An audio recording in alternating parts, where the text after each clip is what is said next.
call that your footprint. They get so much force from the tail. There we go.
Let's go.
guide up in the tower already if you guys want to go up to the top right now. Okay. And then look around down here afterwards if you like.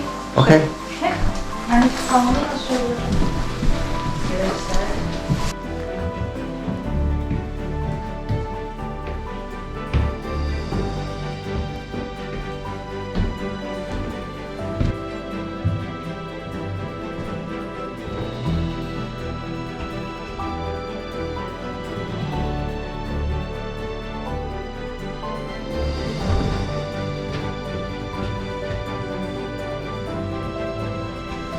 Must be the last leg. Can we come up or no? We're all coming down. Okay. Yeah. We'll wait here. Hello. Hello. Do you guys want to go to the top? Maybe getting up there, it's coming back down. Oh, it's like I just showed him. It's not bad. So did you relax on your way up? No, Oh, you didn't? You I just had to keep coming, otherwise I So to climb this one, just be careful. The steps are a little closer. We did this for the kids. Yeah. So you're gonna have a natural tendency to want to put your foot a little higher. So just be aware that try to take one step at a time Okay. and grab both hands. Yeah. Mr. Yeah. with the Yeah, I'll there you go. Just be careful. Yep. Don't want to break it, and we want you to be coming up with it, falling back down. Welcome. Oops. I usually tell people to use both hands, and phones usually go in the pocket, but not everybody listens.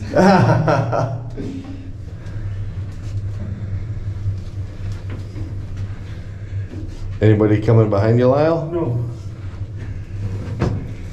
All right, Lyle, welcome. Congratulations.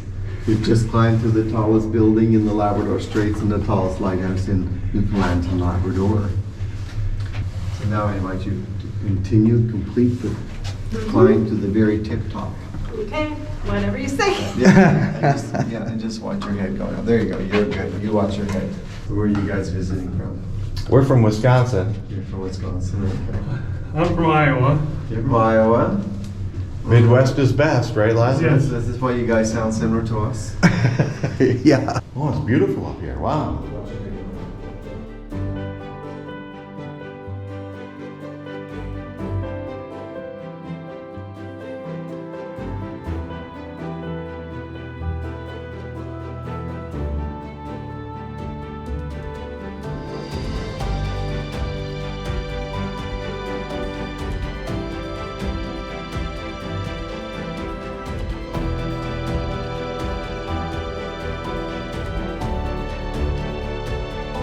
So everything you see up here, the lens, for example, this lens was invented in 1822 Okay. by a French physicist named Augustin Fresnel. So now this is called the Fresnel lens because of his name. And from about 1860s onward, most of the lighthouses in Europe, Canada, and the US were using this lens. It was the most efficient at the time, and it still works pretty well.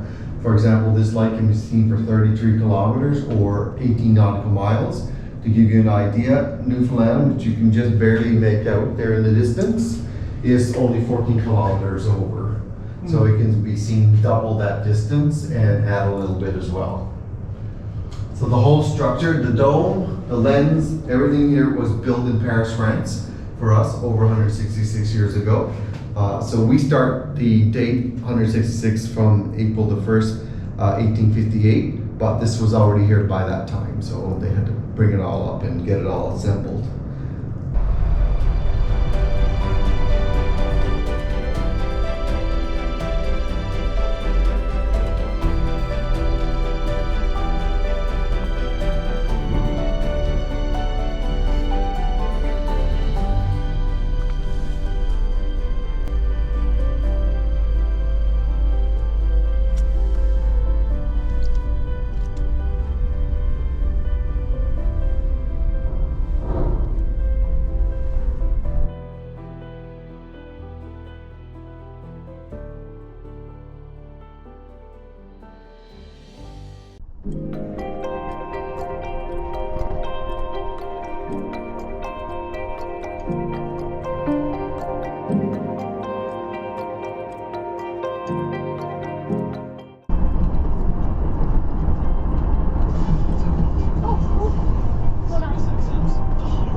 road, moose in the road. Get your camera out.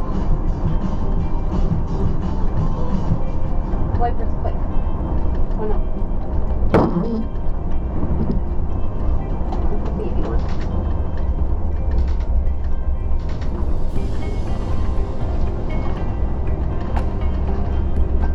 Oh, you went in the woods, but I got pictures. Fantasy 1, this is Fantasy 11. Coming into the park. Arriving at Viking RV Park on the left. You're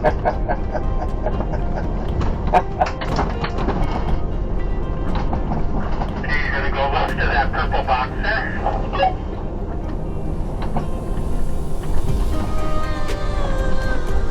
Want to straighten up here, Brian, and then unhook.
Vikings don't believe in much light, do they? No.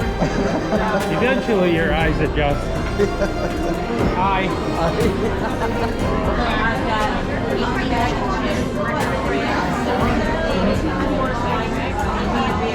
Thank you, Council, friends and kinsmen. We are all here tonight to gather for our great All Thing. An All Thing is a court of law. In Viking society, let's just say, tonight you will be a part of a fine council who will get a chance to judge accordingly on different court cases throughout the evening. Covered this land. And he built houses here called Leif's Bedour. It means Leif's camp or Leif's houses.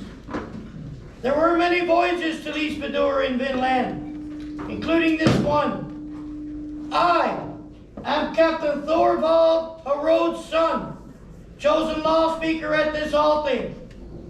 I carry the spear in honor of our two religions. The spear is the weapon of Odin, our god of wisdom.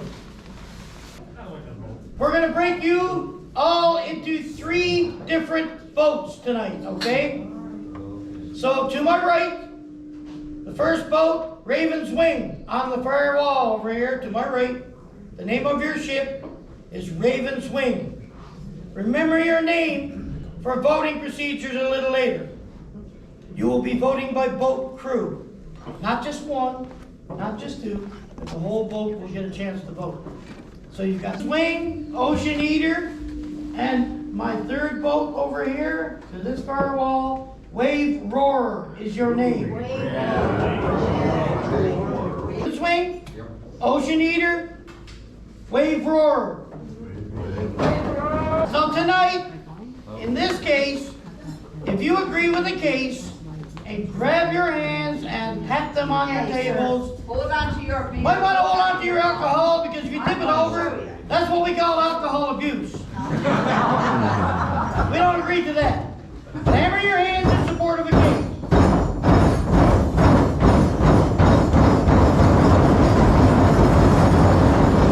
Disagree with the case, remain silent. I know it's going to be hard for some of you.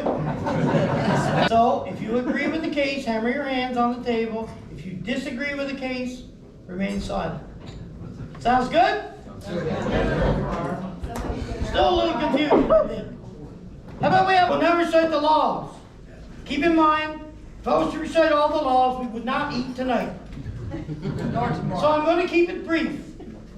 And then I'm going to try and make you get a chance to eat. Okay, sound good? Yep.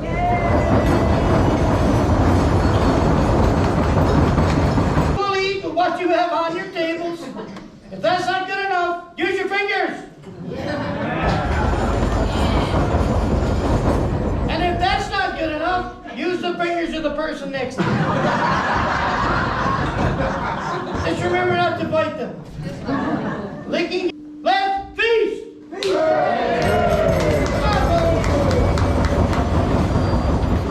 Keep your eye out for the last guy to eat.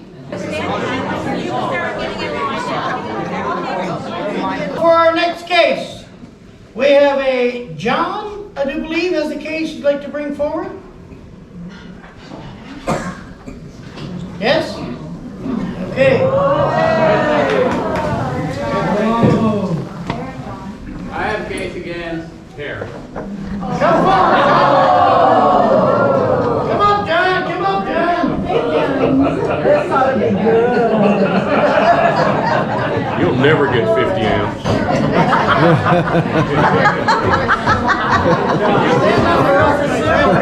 You won't have sewer. You might not even have electricity or a spot. How do you vote guilty, Ben? How do you vote guilty against this one? Silence. State your name for the council. My name is John. And John, Big Bad John. what do you have to tell us? I gotta tell you, there is a group of us that have been following Harry around all these countries like a lapdog. I'm one of them. You're one of them, eh? And if Harry goes, I go. When Harry stops, I stop. Problem is, when we get to where we're going, Harry always puts me in the doghouse. That might explain why they say we're the lapdog. Why does he put you in the doghouse? That's what I'm going to try to find out, why he's putting me in the doghouse. Okay. It wasn't bad when we first started a few weeks ago, but now it's so bad that when we get to where we're camping out, everybody gets up and walks their dog. Okay. Zelda gets out and walks me.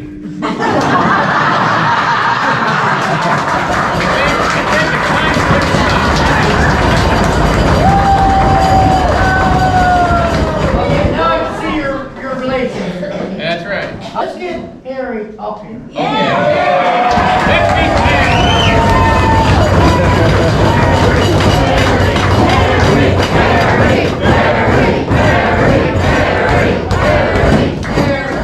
Okay, sir, if you don't want to stand on it, at least touch it and state your name for the council. My name is Carol. Your Honor, am I able to defend myself? Why not? I have 49 other witnesses that'll tell you otherwise. I don't know about that. Okay, I'm assuming you're going to explain why he's being put in the doghouse. You heard the accusation. He gets, we are together in an RV caravan, yeah. and he gets some of the best sights that we can get. Okay. So, like I said, I have 49 other witnesses here that'll tell you different. Right?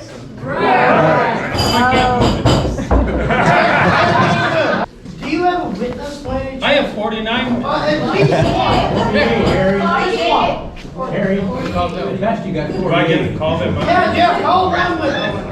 Let's see. Hey, Rick, you come up here. He's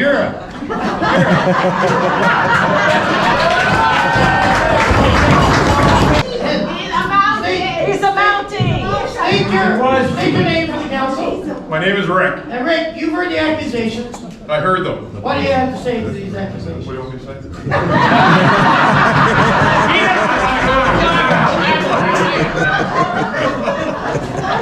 Okay. I can honestly state whatever Harry says is true. I hope the council is hearing this. All right, is there anything else you'd like to add? Do I get 50 amps tomorrow?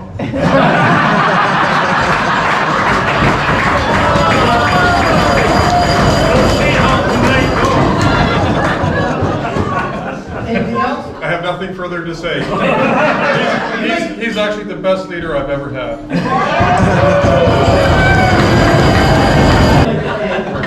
Witness! You got a room for the night?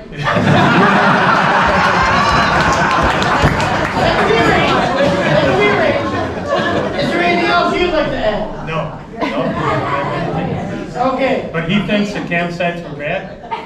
We'll see how this ends up.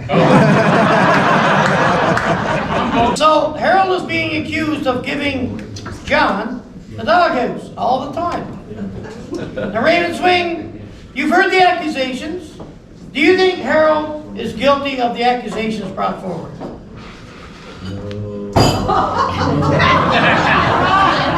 wants that Nobody campsite. wants that. That's not even a fair question. Ocean Eater, is he guilty of the accusations brought forward?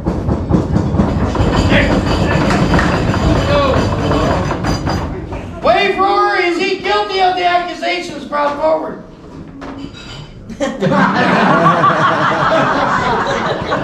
I rest my case, Your Honor.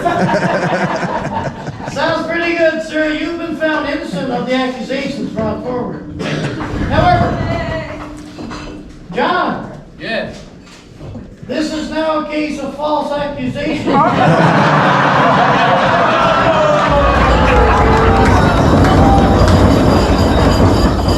So, John, Have me in the heart.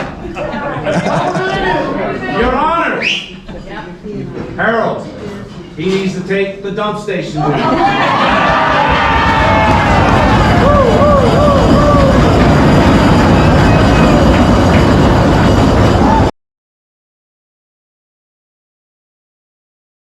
Okay.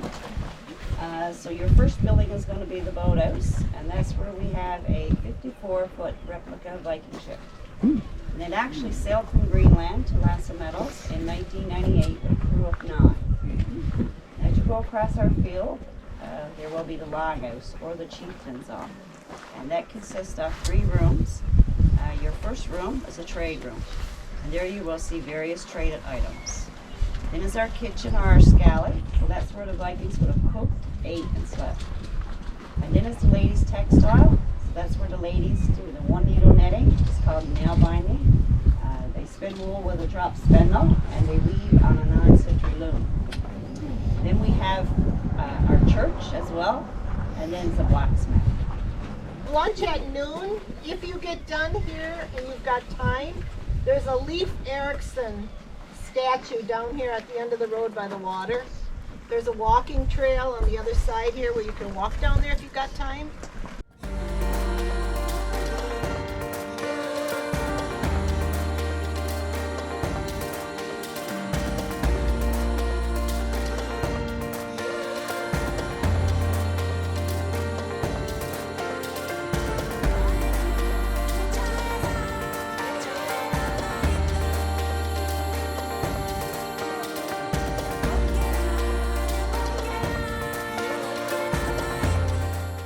Well, welcome to Norstead. My name is Gorm, and this is our Viking ship Snorri.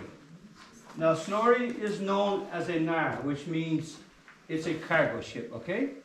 So traditionally, Snorri would have been used for trading, exploring, and for settling.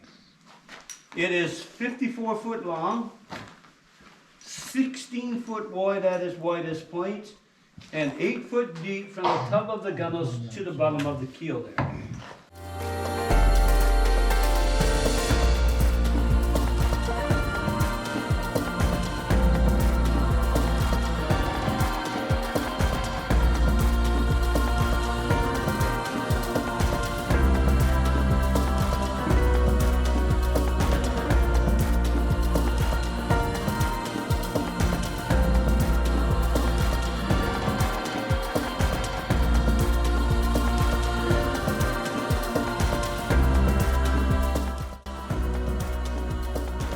Come on, Margaret, hit it. See? Oh, away, Joe. Oh, Pause. 50%. Nice. Well done. Man, yoo-hoo!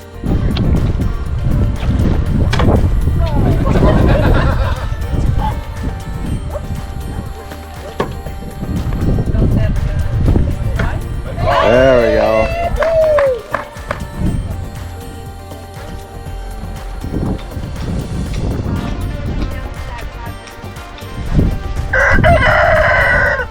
The sun's up already. Get over it.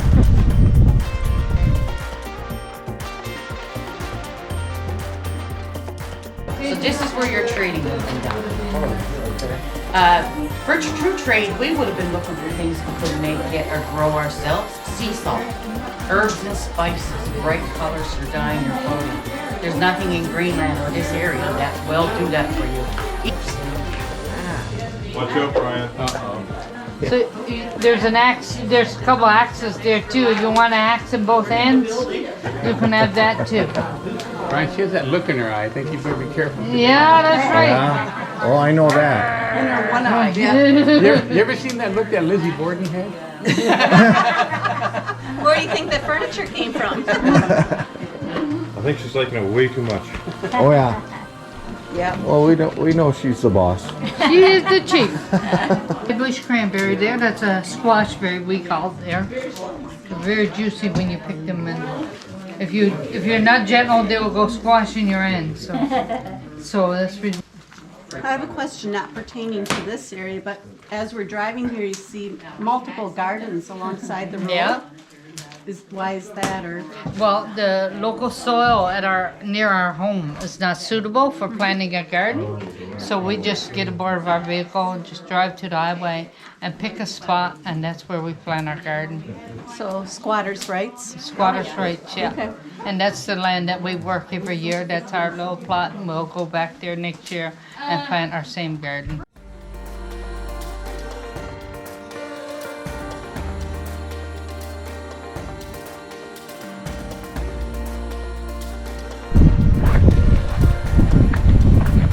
Yeah, that's the disadvantage of the wood.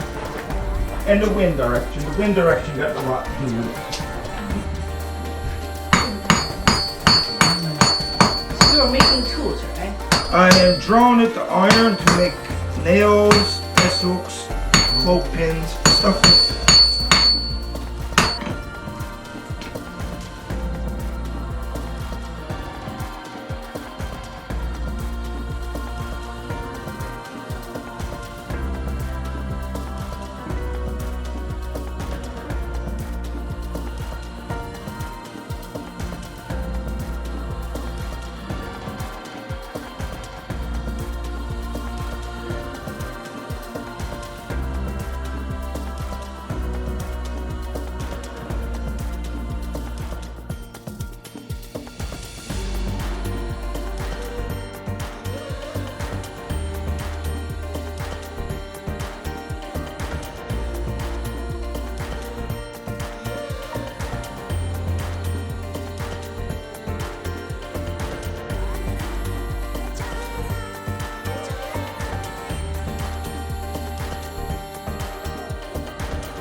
I've already told you folks my name, right? Does anyone remember it? Kayla. Oh my, it sounds so nice to come from you folks because you're expecting something from me that I'm happy to provide. Lots of information and interpretation. It's a really great day here in Los Meadows. I just want to let you know I'm a local person. You probably hear that in my voice, right? I grew up here, left after high school. I spent 8 years at Memorial University. I've got an undergrad in English Lit, a certificate in Newfoundland Studies, and a master's degree in folklore, which is the study of the way we make meaning in our lives. I moved back here about 6 years ago, and it was like my accent came back overnight. It was just nailed. In 1968, that team had acquired enough artifacts, and most of them are right there in that case, to prove that there was a Norse encampment here. And then their work was really finished. life's goal had been reached. They were both invited to stay on for a new expanse of study, but I guess they really didn't need to anymore. You know, they had done what they set out to do.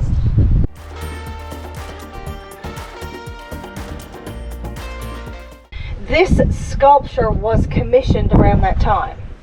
It was erected here in 2002, and it was unveiled by the Governor General at the time, Adrian Clarkson. It was done in collaboration, two artists with two key visions working together.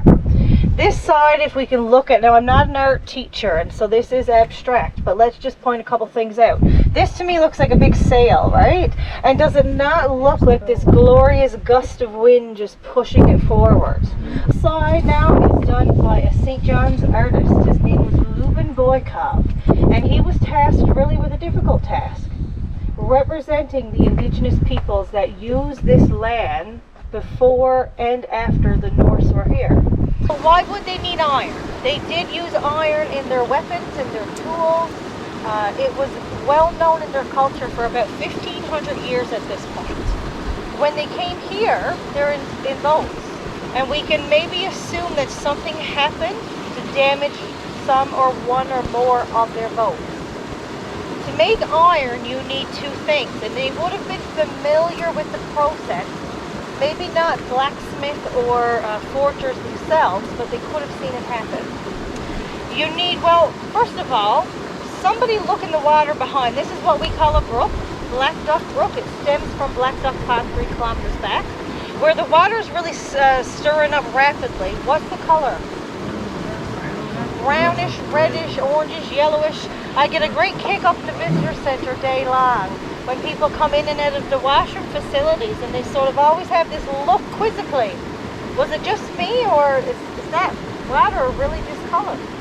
It's because there's a lot of natural minerals in the water, and here at Lights and Meadows we get a lot of iron naturally occurring. From here you guys are going to move into the most interesting part of it all. You're going to see the blueprints now with me, then you're going to see it come to life with costume interpreters. It's been a real pleasure leading you through the site today. It's always nice with a great group, but you folks are special people.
6 up there. I'm going up. Come. How you doing, everyone? How's everybody doing? Not bad, not bad. Vessel and crew. Couple other things. If you are, that is a functioning wheel up top, so don't turn it. Okay? Are you the troublemaker? Oh, I see. We had a troublemaker up there last time too. I myself, my name is Kim. I came like a visitor, like you. I'm from Alberta originally, and I decided to stay when I came here. I fell in love with this place. I love the lifestyle. I love the natural side of it. And today I'm hoping to show you the reason why I fell in love with this place.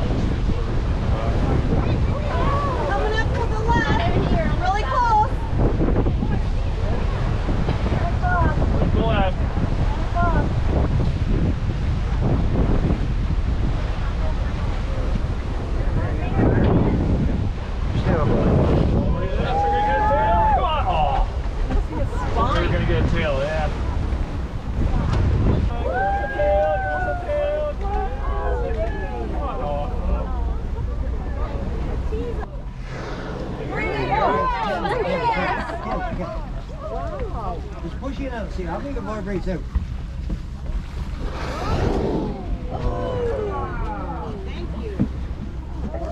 Test, there we are.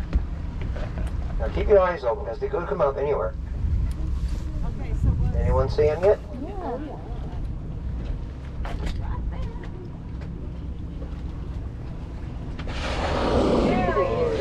Listen to that blow.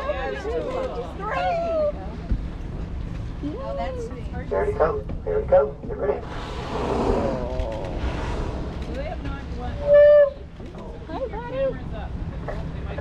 These are two big humpbacks. I'd say they're at least 50, 55 foot long. Here it comes again, I think. Here they come. Hold on. You okay? Show us a little tail.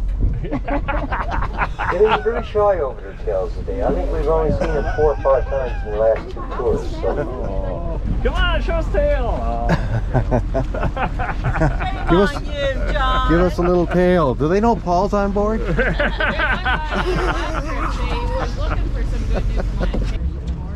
Here, whale. Here he is. 2 of them together. You gotta do that again. When they go down, they can, Mortys come up almost anywhere. Normally what they would do is make a deep dive, gone from anywhere from 4 to 6 minutes. Then usually when they resurface like this, they'll make anywhere from 4 to 5 short blows in a short period of time. Then they go deep again. But I think these 2 right now are just kind of lingering around the top of the water. Lingering, yep. If they had a good day of feeding, they're just probably trying to digest their 2,000-pound meal that they ate for the day. So if I had to eat 2,000 pounds, I think I would get pretty lazy too.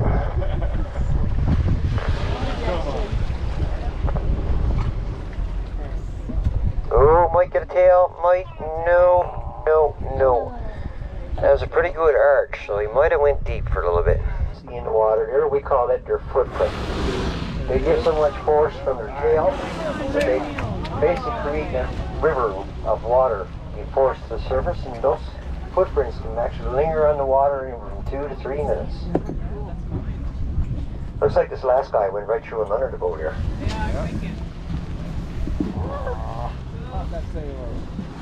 Just imagine, these 2 whales are probably longer than this boat. This boat is classed as a 20-ton boat. So if these whales had to be 50, 55 feet long, what do you figure the weight of the whale would be? Oh, it's right there.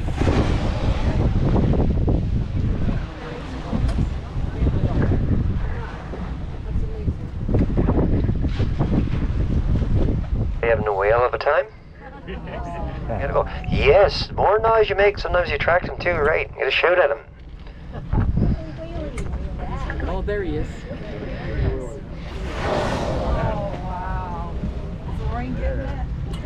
So how we identify each whale is basically from the markings on the bottom part of its tail.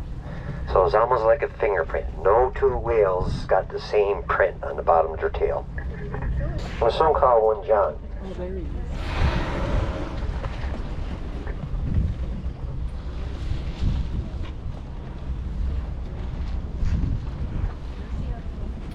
And head back towards town, I guess.